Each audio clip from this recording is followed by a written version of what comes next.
Muy buenas noches, amigos televidentes, bienvenidos a una nueva edición del programa Entérate con Leslie, miércoles 29 de enero, 7:45 de la noche.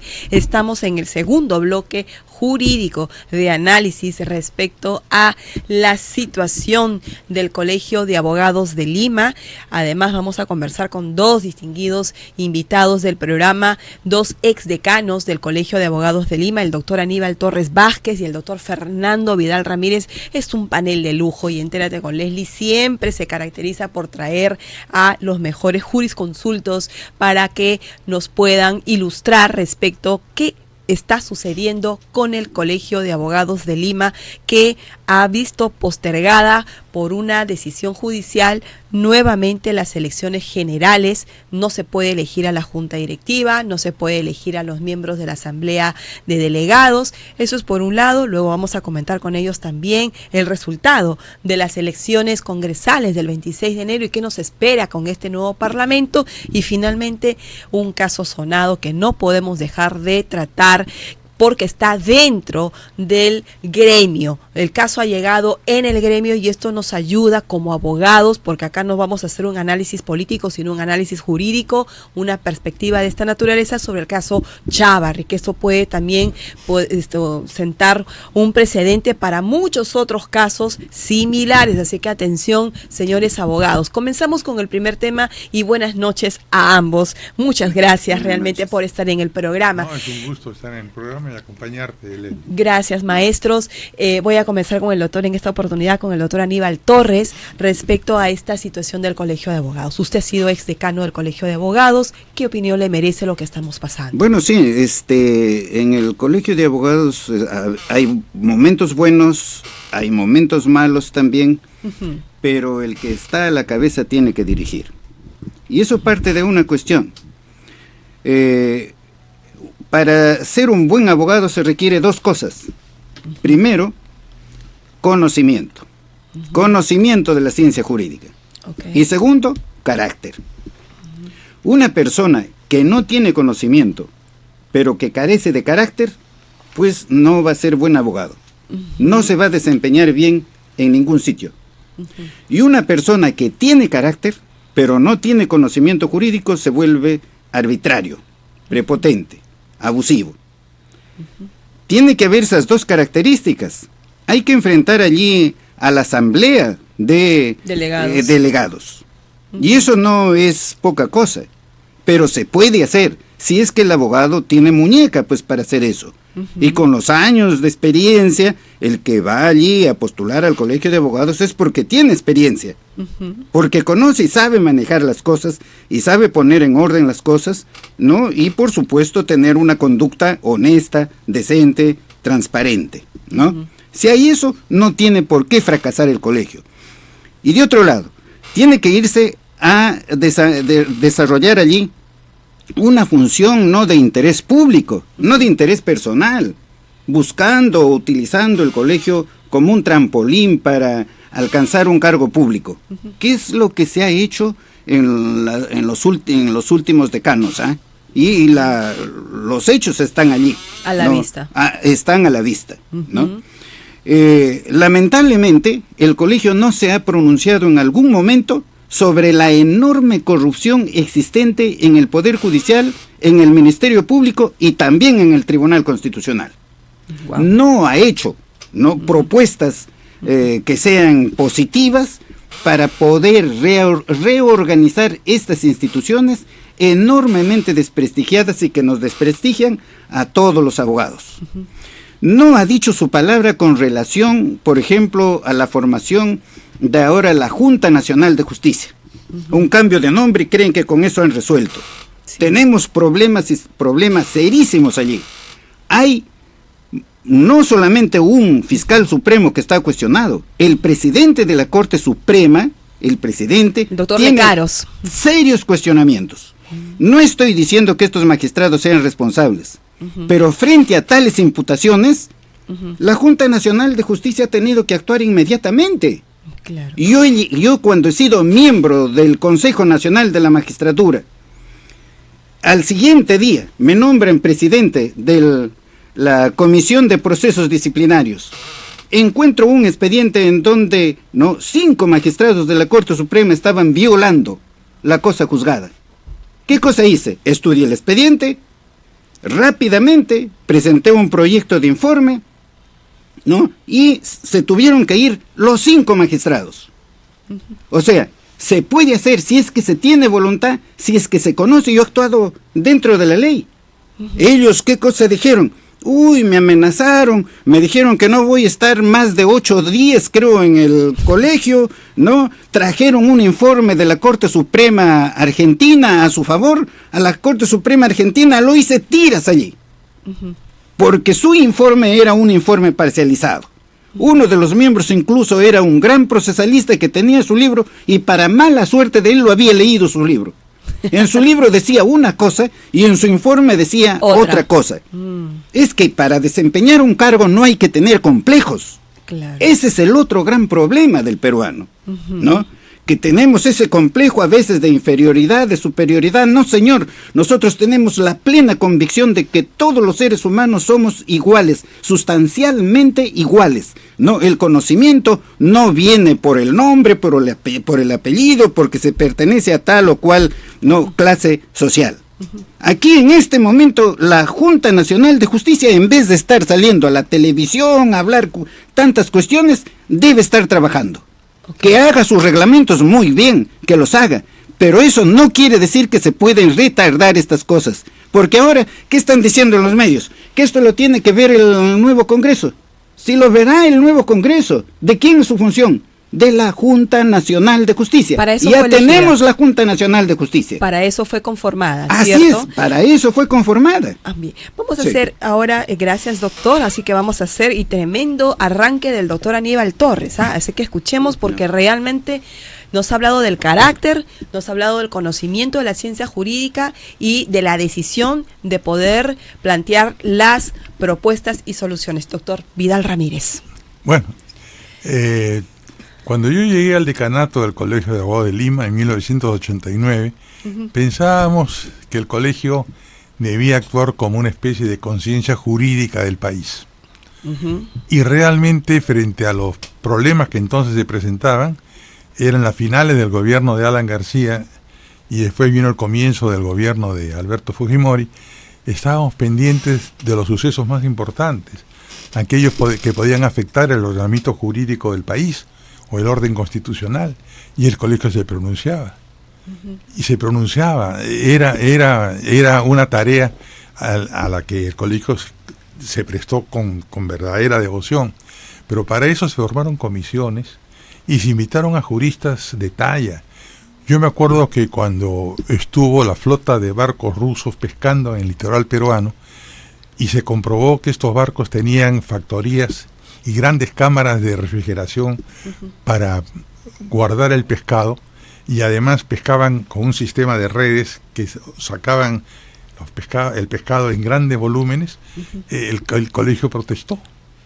Protestó porque se estaba afectando algo que es patrimonio de los peruanos y que sirve de alimento a los peruanos. Y formamos una comisión que presidió entonces don Gonzalo Ortiz Ceballos, estuvo Valentín Paniagua, estuvo Domingo García Belaunde y otros miembros más que se pronunciaron, y trajimos como consecuencia la renuncia del ministro de Pesquería. O sea, ese era el peso que el colegio tenía, por lo menos en la época en que yo tuve el honor de ser decano. Entender que el colegio debe actuar como conciencia jurídica del país.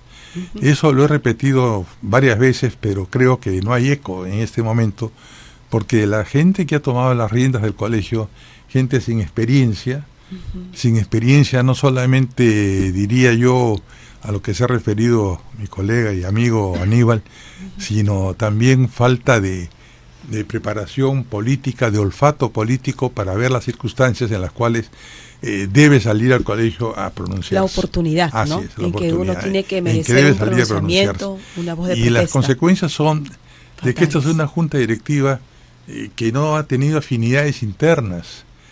Cuando se promueve una candidatura al decanato del Colegio de Abogados de Lima, el cabeza es el que postula a ser decano, y él debe formar el equipo que lo va a acompañar y buscar gente con los cuales tenga afinidades para poder formar un equipo y trabajar, lo que no ha ocurrido desgraciadamente actualmente, porque a la actual decana, que es hija de un excelente gremialista como es el doctor Juan Portocarrero Hidalgo, con la salud muy quebrantada ahora. ¿Mi maestro? Verdadero amigo, sí, claro. Ojalá el decano hubiera sido él y no su hija. Pero desgraciadamente, pues, a esta chica le ha faltado la experiencia necesaria para poder afrontar los problemas que presenta siempre el colegio y tomar las riendas como debe ser. Eso es, desgraciadamente, ha traído como consecuencia una crisis que nunca antes la ha tenido el Colegio de Abogados de Lima. Sinceramente. La crisis mayor que tuvo el colegio fue cuando detuvieron y encarcelaron al decano en su junta directiva en la época de Vicente Ugarte del Pino, por haber emitido un pronunciamiento que no le gustó al gobierno militar. Y precisamente Portocarrero era secretario de esa junta directiva y por circunstancias absolutamente fortuitas no fue detenido él, y el colegio quedó en sus manos durante todo el tiempo que estuvieron detenidos en cárcel, el decano y los demás miembros de la junta directiva. Pero aún así el colegio mantuvo siempre su nivel. Su nivel de conciencia. Cosa que desgraciadamente lo ha perdido ahora y vivimos un espectáculo bochornoso. Sí, realmente gracias doctores, esta situación que pasa el Colegio de Abogados lo he dejado para este momento porque también las coyunturas que atraviesa nuestro país son bien bárbaras, honestamente, que nosotros como abogados tenemos que estar lidiando con los puntos, pero por ejemplo ha llegado un caso mediático que es el caso Chávarri, ¿no? Que en un primer momento se presentó una medida cautelar y quisiera por favor que eso ustedes nos los expliquen, porque me decían que hay que tratar estos temas porque a veces los abogados, si bien es cierto, conocemos el derecho, pero también por ahí andamos medios confundidos, ¿no? Porque una cosa fue que se presentó la medida cautelar y ahora sale una resolución del Consejo de Ética que es totalmente distinto en dos espacios. Doctor Fernando Vidal. Sí, muchas gracias, porque yo le voy a pedir a Aníbal justamente que me permitiera a mí tratar este tema primero, porque yo vengo presidiendo el Tribunal de Honor hace varios años. Okay. En este momento soy el decano más antiguo, salvo Raúl Ferrero, que me precedió, pero Raúl nunca quiso asumir la presidencia del Tribunal de Honor que a él le corresponde. Yo ya prácticamente he declinado el cargo, pero formalmente estoy en este asunto. El caso Chávarri es el siguiente. Nosotros hemos sostenido que primero que Chávarri nunca debió ser fiscal de la Nación, porque cuando los 5 vocales supremos votaron para ver a quién se elegía fiscal de la Nación, hubo un empate de 2-2. Así es. Y el empate lo dirimió el propio Chávarri. Así, con su o sea que propiamente se autoeligió. ¿No es cierto? Bueno, después ya vinieron los otros problemas con Chávarri, en fin, la todo conducta de Chávarri que fue cuestionada. El Colegio de Abogados, cuando estaba en manos de la Comisión de Ética del Colegio de Abogados, estaba en manos de una persona que formaba parte de la directiva de la actual decana, lamentablemente actuó por su lado. E inventó una medida cautelar que no estaba prevista en el estatuto ni en las normas procedimentales del colegio. La suspensión de la colegiatura antes del proceso, cuando las sanciones que se aplican a los abogados son como consecuencia de un proceso llevado con las garantías del debido proceso y que termina en el Tribunal de Honor con la resolución que le pone fin al proceso. Entonces, el doctor Chávarri, a través de su abogado, interpuso una apelación contra la medida cautelar y nosotros la revocamos por eso. No estaba prevista. Okay. Esto significó que hubieron corrientes de opinión de un lado y de otro, y que yo tuviera que salir a la televisión a aclarar cuál era la posición del colegio en ese punto. Ahora me he dado con la sorpresa de que han dado una nueva medida cautelar.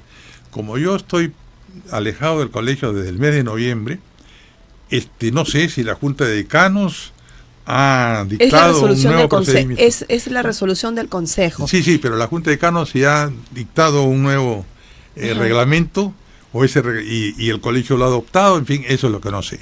Pero volvemos a caer en la misma figura que se dio anteriormente, una medida cautelar no prevista en el estatuto ni en las normas del colegio. Es más, el procedimiento disciplinario del colegio tiene como de aplicación supletoria la ley del procedimiento administrativo en general. En uno de sus artículos señala esta ley que las instituciones no pueden aplicar medidas cautelares si no están autorizadas por ley. Entonces, el colegio, hasta donde yo sé, nunca ha tenido autorización de ley para aplicar medidas cautelares. Y por esa razón es que en sus reglamentos no existen las medidas cautelares, sino como consecuencia de la culminación de un proceso. Eso es lo que yo le podría decir. Para terminar, y con disculpas de mi colega y amigo, cuando salimos a aclarar este punto, se nos tildó de defensores del doctor Chávarri, cosa que desde luego yo rechazaba, y por eso he empezado diciendo que él se autonombró, porque por elegancia una persona donde hay cinco miembros que deben votar y hay un empate de 2-2, yo creo que por elegancia debe pedir una nueva votación y no dirimir el empate con su propio voto para autoelegir. Para autoelegir. Ok. Doctor Aníbal Torres, gracias, doctor Vidal. Bueno, sí, el colegio lamentablemente aquí no está actuando bien. Ni en ese caso, ni con otros casos, ni con ninguno, ¿no? Lamentablemente no, el fiscal Chávarri, a quien conozco, ¿no? Él mismo manifestó públicamente que él no ha cometido delito, que solamente ha violado el código de ética, que su falta era solamente ética, ¿no? A confesión de parte, relevo de prueba. La cuestión aquí es que el colegio debe hacer un buen trabajo allí, desde la comisión de ética. Consejo de ética. O consejo de ética, debe hacerlo bien. Y está obligado a hacerlo. Lo que pasa es que no lo hace. En este momento, sobre ese tema tiene muchísimo que hacer el colegio, porque para eso existe el colegio, para controlar la conducta ética de sus agremiados. Esa es una de sus finalidades y la esencial. Ahora estamos viendo públicamente, en un proceso público que es el caso de la señora Keiko, en donde está acreditado que hay muchos abogados que están entorpeciendo la administración de justicia, realizando actos reñidos con la ética profesional, como es, por ejemplo, el de manipular pruebas, manipular testigos. Incluso se ha acreditado, se ha demostrado que hay un estudio que se dedica a eso, y el colegio no hace nada. ¿Para qué existe el colegio? El colegio existe para eso. Yo he sido decano del colegio y yo he expulsado, por supuesto con el debido proceso, a varios de nuestros colegas que estaban implicados incluso en el caso de Montesinos, ¿no? Algunos regresaron ¿con qué? Con recursos de amparo. Ya sabemos la corrupción que hay, ¿no? En el Tribunal Constitucional. Lo que pasa es que no lo dicen, porque yo, por ejemplo, sobre eso sí podría hablar de la corrupción que hay, ¿no?, en el Tribunal Constitucional. Se exalza a algunos magistrados. Se exalza a algunos magistrados que resuelven sin tener derecho a favor de la parte poderosa. Pero ellos no dicen nada cuando esos altos magistrados afectan los derechos de las personas más débiles. Allí no dicen nada. No dicen nada. Mire, un ejemplo. Dicho por los miembros del tribunal, unos miembros del Tribunal Constitucional y unos constitucionalistas, ¿no? El caso del cierre del Congreso. Oiga usted, yo soy abogado. Yo tengo también mucha experiencia. Yo conozco el derecho con mi esfuerzo, con mi sacrificio, con mi estudio, ¿no? ¿Cómo es posible que se van a atrever a decir, ¿no?, que el Congreso no ha denegado la confianza al presidente? ¿Qué cosa es eso? El hecho lo conoce todos los peruanos hemos visto que con un hecho allí clarísimo, contundente, que no queda en lugar a ninguna duda, le negó la confianza. Y que me salgan constitucionalistas a decir que no. No, ¿de dónde? Eso es para defender a la corrupción. No, señores, ¿estamos en favor del Perú o estamos en contra del Perú? Si estamos a favor del Perú, hay que combatir a la corrupción, porque si no, una advertencia a todos. Las últimas elecciones. Una advertencia a todos. Miren el sur del Perú. Miren cómo ha resultado las elecciones en el sur del Perú, ¿no? Pero ¿a qué conduce eso, pues? El comportamiento de un sector de nuestra clase política, intelectual, juristas, ¿no?, que en todas sus actuaciones, por quedar bien con el poder, por buscarse un cliente, no opinan en contra de la Constitución, en contra de la ley, como que si la Constitución y la ley fueran instrumentos para proteger a la corrupción. No, señor, no. Mire, ¿cuál es el último fundamento del derecho? El sustento, la base, que no puede faltar. El último fundamento es la protección del interés general, del interés común. No lo digo yo, ni lo dice un abogado, lo dice un economista premio Nobel, Friedrich Hayek, no de izquierda, no de centro, sino de derecha. Nadie puede ir en contra del interés general, del interés común, del bien común del que habla la Constitución. Lo demás es cuento. Interpretar el derecho en contra del interés general, ¿qué cosa es esto? Y todos los medios allí, ¿no? Haciendo eso, no. Eso puede... Mire usted, mire un caso de corrupción. ¿Cuál es la segunda fuerza ahorita? FREPAP. ¿Y qué decían las encuestas? Miren ustedes la ética de las encuestas. ¿Qué clase de encuestas? Se supone que ese es un trabajo científico, técnico. ¿Ah? Y el FREPAP no aparecía. Si no aparece solamente ya en las últimas horas. Ahí está la corrupción también, lo que pasa es que nadie lo dice. Muy bien, doctor Aníbal, yo quisiera preguntarle, ¿usted está de acuerdo con que presenten una medida cautelar para suspender el ejercicio profesional, como en ese ha sido el caso Chávarri? ¿O es que se tiene que ir de frente a una investigación? Estas cuestiones del Colegio de Abogados es sumamente vergonzoso. Allí hay colegas que están actuando en contra de la institución. Y del reglamento. Y del reglamento y de la ley. No es posible que un abogado se vaya en contra de su institución, en contra de su colegio. Los otros colegios lo han hecho permanentemente, han estado permanentemente en estos líos. El Colegio de Abogados no. El Colegio de Abogados hemos podido tener discrepancias, por ejemplo, entre decanos y exdecanos. Hemos tenido, pero lo hemos resuelto alturadamente. Hemos conversado y hemos tomado decisiones. Yo también en mi gestión, yo he tenido un enfrentamiento durísimo con el Congreso de la República, por la cuestión de que el Congreso de la República, so pretexto de modificar a la Constitución, quería dar una nueva Constitución, creyendo que es Asamblea Constituyente. Estaban totalmente equivocados. Fue un enfrentamiento y todos los medios no se interesaron por el tema, pero internamente habían algunos exdecanos que eran favorables a esa posición, pero hablábamos. Lo correcto es que cuando un abogado va a ser suspendido en su ejercicio profesional, primero el reglamento manda que pase por una investigación que inicie el Consejo de Ética, ¿no es cierto? Luego apelan y van al Tribunal de Honor. Hasta donde yo tengo entendido, ese es el procedimiento. Ese es el procedimiento. Debido proceso. Debido proceso, pero no interponer una medida cautelar. ¿Se puede interponer una medida cautelar para suspender a un profesional? Porque dejemos de lado el caso... Es discutible. Sí, pero yo quisiera hacer una acotación. A ver, dejemos de lado el caso Chávarri, pongámonos en todos los supuestos. Una acotación en el caso Chávarri. Ah, ya, ok. El fiscal de la Nación tiene el derecho a la acusación constitucional. Sí. ¿No es cierto? Sí. Entonces, tiene un nivel, por razón del cargo, que no está a la altura de un abogado litigante o de cualquier abogado que no esté en una función como esa. ¿No es cierto?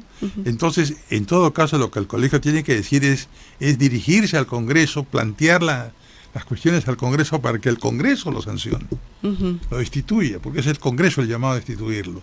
Está bien que para ser fiscal hay que ser abogado, sí, pero no está en ejercicio de la abogacía, está en ejercicio de una función pública. Exacto. Como es la Fiscalía de la Nación. Valga esa aclaración, realmente valga esa aclaración, porque digamos, un abogado litigante, sí, el que está en ejercicio de su profesión como abogado litigante y se ve inmerso en una situación como esta, va al Consejo de Ética, y es discutible lo que usted dice, que puede interponerse o no una medida cautelar estando no reglado. ¿Cómo haríamos en ese caso, doctor Aníbal? Hay que tener en cuenta, sí, ¿no? El magistrado, sea del Ministerio Público, del Poder Judicial, del Tribunal Constitucional, es abogado. De la Junta Nacional ahora de Justicia. El requisito es que sea abogado para desempeñar ese cargo, si no, no lo puede hacer. Ajá. Y es obligación del Colegio de Abogados controlar la conducta ética de sus agremiados. Y todos, frente a esa norma, todos somos iguales, no porque lo dice cualquier ley, porque lo dice la Constitución. Todos somos iguales. De manera que los magistrados y los abogados en el ejercicio de su profesión están sometidos, ¿no?, a la investigación por cuestiones éticas que pueda hacer el Colegio de Abogados, por cuestiones éticas. Por inconducta funcional, están sometidos directamente estos magistrados supremos a la Junta Nacional de Justicia, ahora. Y también, por supuesto, al Congreso. De la República. Pero el Congreso es un organismo político, ¿no? En cambio, la Junta Nacional de Justicia, antes Consejo Nacional de la Magistratura, esa es su obligación directa, fundamental, y no necesita que nadie lo solicite. Cuando se trata de magistrados supremos, la Junta Nacional de Justicia no necesita de ninguna denuncia, no, sino directamente puede abrirle la investigación. Para magistrados inferiores sí, pero para ellos no. Doctor, ¿usted quería? Sí, yo no quisiera entrar en una no es la intención, controversia, pero que, como ha dicho el doctor, mi amigo y colega Aníbal, los 6 decanos a veces discutimos. Así es. Y yo creo que la medida cautelar no procede. No procede no solamente porque no hay norma que la permita, sino porque además el Poder Judicial tiene su órgano de control. El Ministerio Público tiene su órgano de control, que son los que miran las cuestiones disciplinarias respecto de sus miembros. Pero hay funcionarios del Ministerio Público y del Poder Judicial, como el caso del presidente de la Corte Suprema o el fiscal de la Nación, que tienen el derecho al antejuicio, o sea, a la acusación constitucional. Si a mí me hubiera tocado, siendo decano, el caso Chávarri, lo que yo hubiera hecho era convocar nuevamente una comisión ad hoc para estudiar el caso y elevar ese asunto como al Congreso de la República, para que el Congreso de la República, en mérito de lo que le diera, con el mérito que le diera el colegio al pronunciamiento del colegio o la comisión que se nombrara por ellos mismos, determinara la apertura de un antejuicio, ¿no? Eso es. Sino el colegio lo cual tendría mayor presión. Claro, el colegio que debe dar ejemplo de las garantías del debido proceso no puede saltarse a ellas. Así es.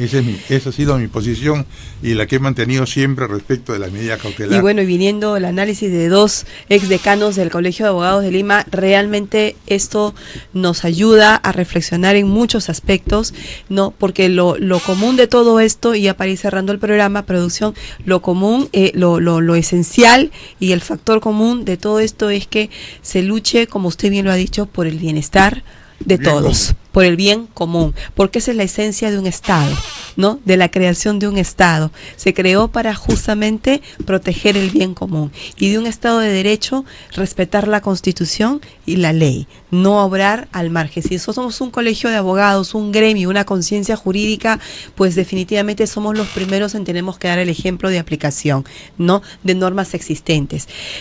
Finalmente, sus reflexiones para irnos, producción, sobre las elecciones del Congreso, del nuevo Parlamento del 26 de enero que tuvimos. Bueno, creo que las elecciones han sido una sorpresa para la ciudadanía. El resultado de las elecciones ha revivido Acción Popular. Y creo que en este caso retorna al FERPAP. Sí, claro. Ha revivido Acción Popular. Hacía años, en las elecciones últimas, nunca Acción Popular había tenido el volumen de votación que ha tenido ahora. Yo creo que eso se debe al recuerdo del arquitecto Belaúnde. Porque si pensamos en los últimos presidentes que hemos tenido en el Perú, todos han delinquido, ¿cierto? Pero Belaúnde se mantiene como una figura incólume, ¿no es cierto? Nadie le puede atribuir a Belaúnde haber actuado deshonestamente ni nada por el estilo. Fue una figura que terminó su mandato, se fue a vivir a su departamento en San Isidro y salía y caminaba por las calles como cualquier ciudadano. Libremente. Así es. ¿No es cierto? Entonces yo creo que el recuerdo de Belaúnde es lo que ha robustecido Acción Popular en este momento. Después, ya que haya entrado el cacerismo o la Unión por el Perú o el FREPAP, ya son consecuencias de un malestar que había en la ciudadanía, de protesta, diría yo, frente a un Congreso, un Poder Legislativo que ha defraudado y que ha dado muestras de que la institución no funcionaba. Muy bien, doctor. Doctor, bueno, permítanme hacer una invocación a los congresistas elegidos de todos los partidos, de todos los partidos. Ellos pueden hacer y pueden hacer mucho. Su primera tarea debe ser modificar la Constitución. Hay que modificar la Constitución y, por ejemplo, establecer allí que ningún funcionario público puede ganar más que el presidente de la República, que considero 20,000 soles estaría muy bien para el Perú, no más, porque hay muchos funcionarios so pretexto de que son personas capaces, lo cual no es verdad, ¿no? Que ganan pues en un país pobre como nosotros una fortuna. No resulta bien que magistrados supremos estén ganando 46,000 soles. ¿A cambio de qué? La pregunta es, ¿a cambio de qué? No, eso se debe incluir en la Constitución, debe haber una sistematización de las remuneraciones públicas y el nuevo Congreso lo puede hacer y puede tener 2 legislaturas ordinarias.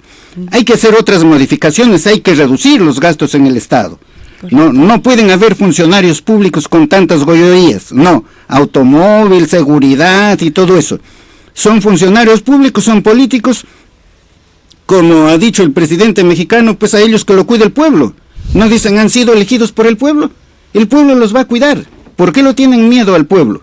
¿O están actuando al margen del interés general? Hay que hacer modificaciones, ¿no? Allí en la Constitución, en el aspecto económico. Hay que eliminar allí es la actividad subsidiaria del Estado en materia económica. En ningún país europeo existe eso, en ninguno, solamente existe aquí en el Perú, ¿no? Hay que hacer una profunda reforma constitucional del sistema de justicia. Hay que reformar la Corte Suprema, la Fiscalía Suprema, la Junta Nacional de Justicia, el Tribunal Constitucional. Y mire, sugiero una regla común para todos. Debe haber por lo menos algunos de estos altos funcionarios elegidos, ¿no? Por el pueblo. En voto universal y secreto, como lo hay en otros países. Yo fui miembro del Consejo Nacional de la Magistratura, elegido por todos los abogados, no por los colegios de abogados. Después eso lo cambiaron a comisión de delegados. Ahí vienen, en las comisiones ya vienen los arreglos. No, señor, necesitamos en el Tribunal Constitucional que hayan magistrados que no tienen dueño en el Parlamento de la República, sino que sean elegidos, por ejemplo, por todos los abogados del Perú. O, ¿por qué no?, también por las facultades de derecho que tienen. Igual en la Corte Suprema, igual en la Fiscalía Suprema. Porque miren ustedes lo que ha pasado con esta elección en la Junta Nacional. Así es. ¿Ustedes creen que ha sido transparente, independiente? No, señor, no, nada de eso. Nada de eso. Unos segundos nomás, Leslie, para salvar una omisión. Dentro de los presidentes honestos, además de Belaúnde, hay que considerar a Valentín Paniagua. Ajá, claro. Su gobierno fue un gobierno transitorio, pero yo hice una generalización que debo corregir. A partir de Valentín Paniagua, en el gobierno provisional, y antes que él, lamentablemente, hubieron presidentes que delinquieron. Gracias, doctor Fernando Vidal Ramírez, gracias al doctor Aníbal Torres Vázquez. Realmente me siento muy fortalecida escucharlos y cómo discutir o discrepar con esa altura, con esa elegancia, ¿no? Realmente hace que se revive ese espíritu que todo abogado tiene que tener, la conciencia jurídica, maestro de todos. Muy buenas noches, amigos televidentes, conmigo será Dios mediante hasta el 19 de febrero. Yo salgo de viaje porque vamos a hacer el primer programa descentralizado de Entérate con Leslie desde Cajamarca. Vamos a transmitir en vivo y en directo 2 semanas, ¿no? Por allá vamos a estar, así que eso va a ser una sorpresa para nuestras redes sociales. Muy buenas noches, un saludo para todos, así que nos reencontramos, Dios mediante, aquí en este set el 19 de febrero.